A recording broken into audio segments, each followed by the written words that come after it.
Hello hello guys, दर्शन नमस्ते। जर्मनको 314 road वाल्सरोड जाने बाटोमा पार्किङमा बसेको अवस्था र यहाँ चाहिँ यस्तो फर्सीलाई हेर्नुहोस् है, यस्तो फर्सी फलेको देख्नु भएको छ कसैले? ल हेर्नुहोस्, फर्सी यस्तो बाक्लो हुन्छ यहाँनिर, आँखाले भ्याउन नसक्ने गरी पुरै फाँटै भऱ्यो भने फर्सीलाई हेर्नुहोस्, पुरै पाकेको छ। पहिला यस्तो छ।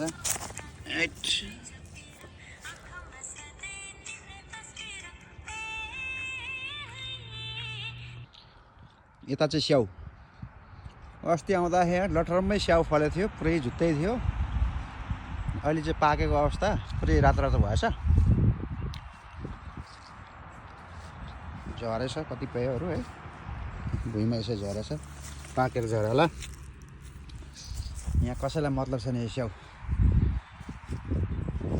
जसले सक्दो टिपेर खाँदा हुन्छ।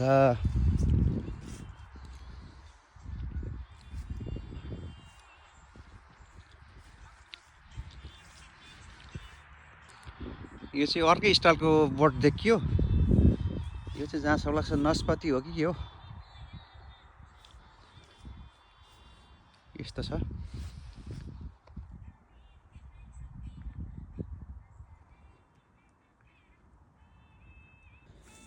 अस्तिसम्म यहाँ चाहिँ पुरै मकै थियो हैन, मकैको पुरै घारी थियो।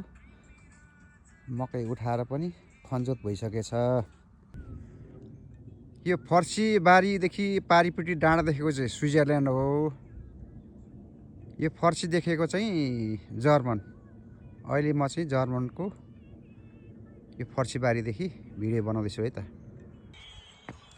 यो फाँट अस्तिसम्म पुरै मकै थियो है, पुरै खन्जत भइसकेको छ। यता चाहिँ मकै घारी, यहाँको मकै फेरि प्रत्येक बोटमा दुई दुईवटा घोगा फल्या हुन्छ। यस्तो बाग्लो छ कि मान्छे छिर्नै गाह्रो। सुकिसकेको छ मकै, अलिअलि पोली खाने जस्तो अलिअलि भेटिन्छ, प्रायः सुक्न लागिसकेको छ। पुरै मकै भारी हो। यो देखिएको चाहिँ सिस्नो है त, यस्तो झरिलो सिस्नो छ हैन, यस्तो राम्रो पातहरू छ, हरियो सिस्नो, लोभै लाग्दो। यो चाहिँ मकै भइहाल्यो। हाम्रो मकैको घारीभित्र कोदो हुन्छ भने यहाँ चाहिँ सिस्नो छ बाहिर बाहिर चाहिँ हैन। मकै सुकिसक्यो हैन, यस्तो छ,